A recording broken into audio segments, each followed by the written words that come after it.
Assalamualaikum warahmatullahi wabarakatuh.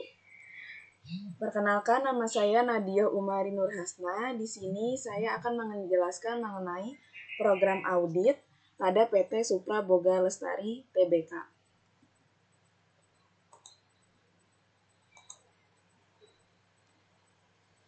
Selanjutnya ada gambaran umum Kantor Akuntan Publik, TPC atau Tera Miharja Pradono dan Chandra. Tera Miharja Pradono dan Chandra atau TPC adalah firma profesional yang menyediakan layanan luas di bidang akuntansi dan audit, pelaporan dan kepatuhan pajak, konsultasi dan penasehat manajemen.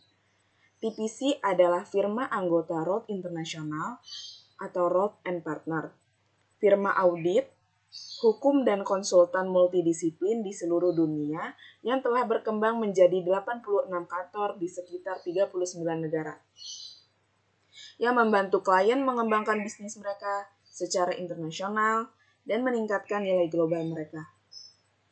Organisasi Roth & Partner menempati peringkat sebagai kantor akuntan terbesar ke-6 di Jerman atau Eropa dan menempati peringkat 17 teratas dari firma akuntansi terkemuka dunia berdasarkan survei yang diterbitkan oleh International Accounting Bulletin atau IAB.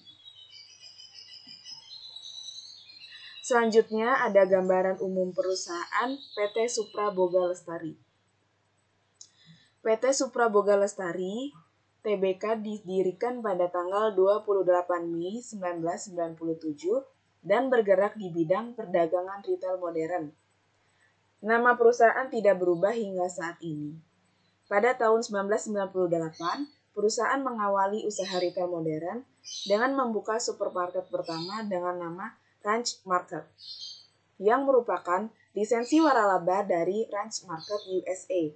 Selanjutnya, perusahaan melakukan penyesuaian konsep supermarket Ranch Market agar sesuai dengan kebutuhan pelanggan kelas atas dan menengah atas di Indonesia.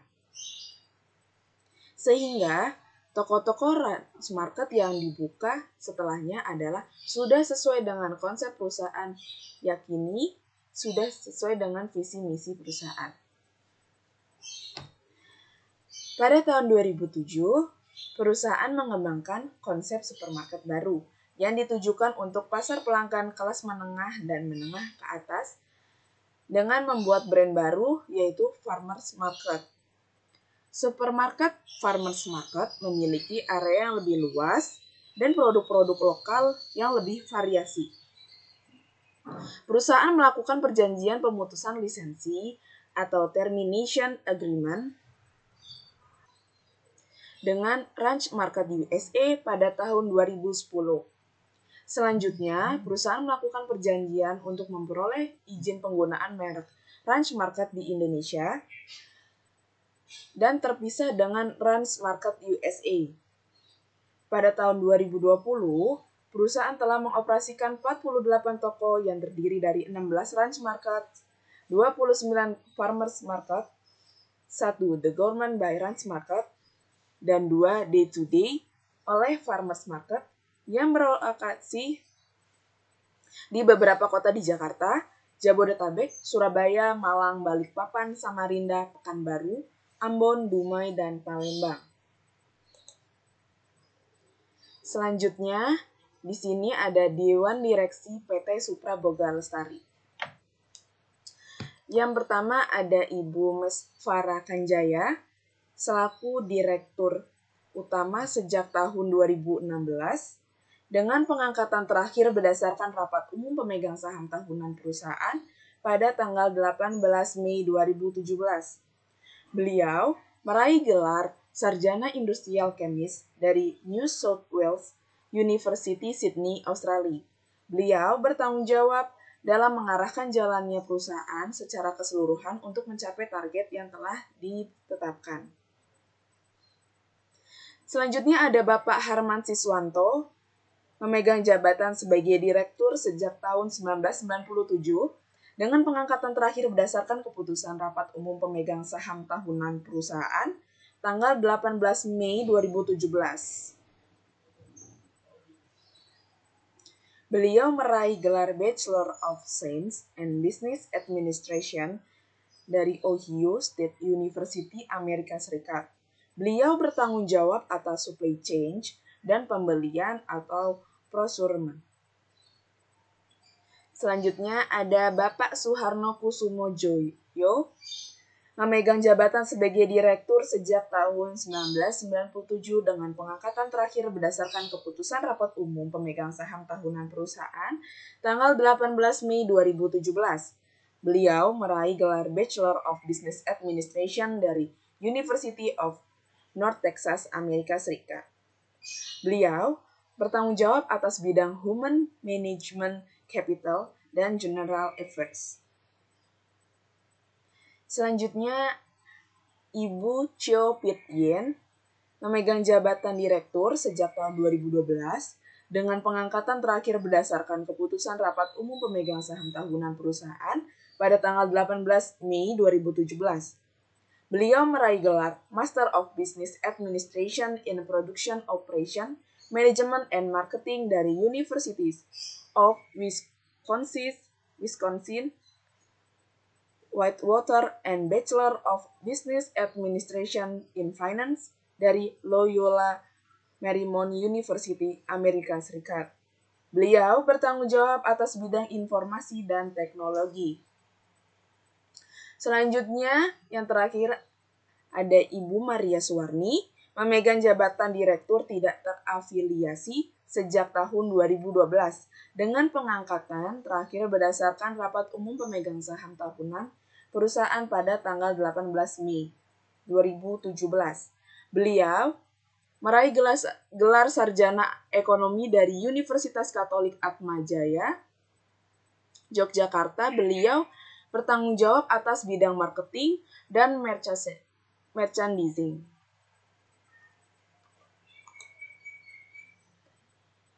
Selanjutnya, di sini saya akan membahas siklus penjualan dan penerimaan kas PT Supra Boga Lestari Tbk. Di sini ada kelompok transaksi, akun, fungsi bisnis, dan dokumen, serta catatan. Yang pertama itu ada penjualan, akunnya penjualan dan piutang dagang. Fungsi bisnisnya yang pertama ada pemrosesan pesanan pelanggan, dokumennya pesanan pelanggan dan pesanan penjualan. Selanjutnya ada persetujuan penjualan kredit, dokumen dan catatannya ada pesanan pelanggan atau pesanan penjualan. Selanjutnya pengiriman barang, itu dokumennya dokumen pengirim. Untuk penagihan ke pelanggan dan pencatatan ke penjualan, dokumen dan catatannya ada faktur penjualan, jurnal penjualan, laporan ikhtisar penjualan, master file AR, neraca saldo AR, dan laporan bulanan. Selanjutnya ada penerimaan kas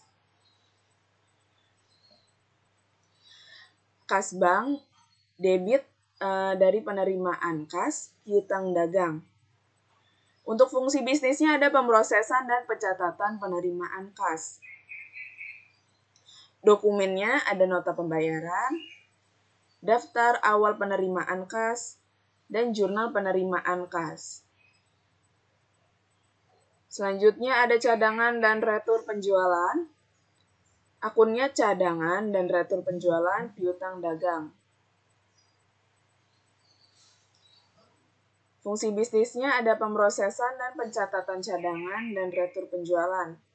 Dokumennya memo kredit, jurnal cadangan, dan retur penjualan. Selanjutnya ada penghapusan akun tak tertagih. Akunnya piutang dagang, cadangan untuk penghapusan piutang. Fungsi bisnisnya penghapusan piutang dagang tak tertagih. Untuk dokumennya ada formulir otorisasi saldo yang tak tertagih. Terakhir, beban piutang ragu-ragu. Untuk akunnya beban piutang ragu-ragu, cadangan untuk akun tak tertagih. Fungsi bisnisnya penyisihan untuk piutang ragu-ragu, dokumen dan catatannya tidak ada. Next, di sini masih dalam pembahasan siklus persediaan dan pergudangan PT Supra Boga Lestari Tbk. Jadi persediaan dapat bervariasi bentuknya tergantung sifat bisnis perusahaan. Untuk bisnis retail seperti PT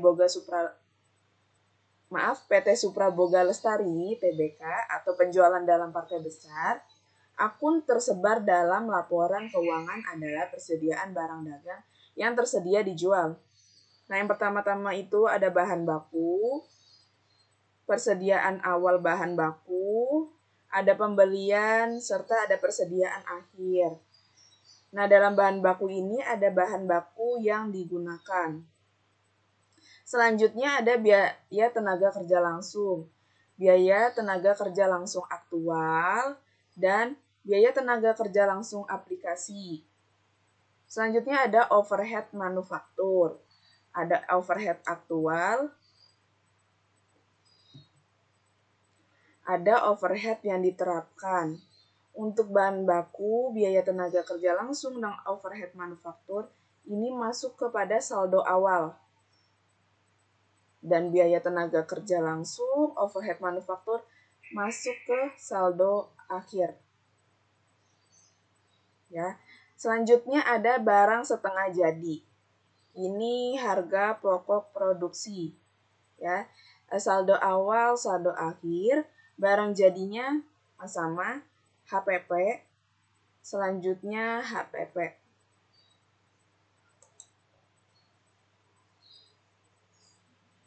Dalam siklus persediaan dan pergudangan, menyediakan bahwa laporan keuangan menyajikan informasi bahan baku, bahan setengah jadi, persediaan barang jadi, dan harga pokok penjualan secara wajar.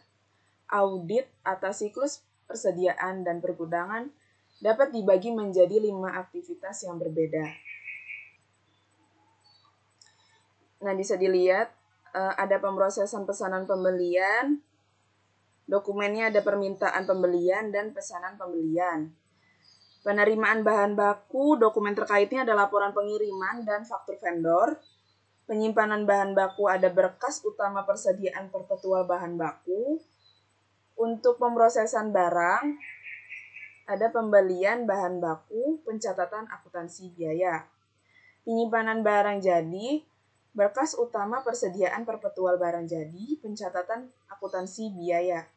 Selanjutnya ada pengiriman barang jadi, dokumen pengiriman, berkas utama persediaan perpetual barang jadi, dan pencatatan akuntansi biaya.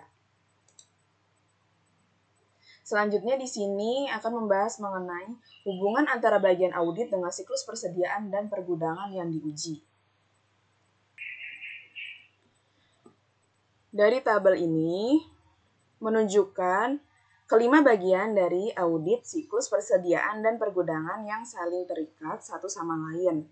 Beberapa bagian dari audit ini sangat efektif apabila diuji secara bersamaan, seperti auditor menguji akuisisi dan melakukan pencatatan bahan baku, tenaga langsung, dan overhead sebagai bagian dari audit siklus akuisisi dan pembayaran, dan siklus penggajian dan personalia, serta menguji pengiriman barang dan mencatat pendapatan dan biaya terkait dengan audit siklus penjualan dan penagihan. Auditor perlu mempertimbangkan hasil pengujian tersebut dalam siklus lainnya untuk menentukan sifat dan lingkup pengujian substantif yang diperuntukkan dalam audit persediaan. Nah, untuk kesimpulannya, pada PT Supra Boga Lestari Tbk, terdapat siklus penjualan dan penerimaan kas di mana siklus ini telah disajikan secara wajar sesuai dengan standar akuntansi yang berlaku umum. Perkiraan-perkiraan utama yang terdapat dalam siklus penjualan dan penerimaan kas. Untuk siklus persediaan dan pergudangan pada bisnis retail seperti PT Supra Boga Lestari Tbk atau penjualan dalam partai besar, akun tersebar dalam laporan keuangan adalah persediaan barang dagang yang tersedia dijual. Siklus persediaan dan pergudangan pada PT Supra Boga Lestari Tbk saling terkait satu sama lainnya. Beberapa bagian dari audit ini sangat efektif apabila diuji secara bersamaan. Terima kasih. Kurang lebihnya mohon maaf. Wassalamualaikum warahmatullahi wabarakatuh.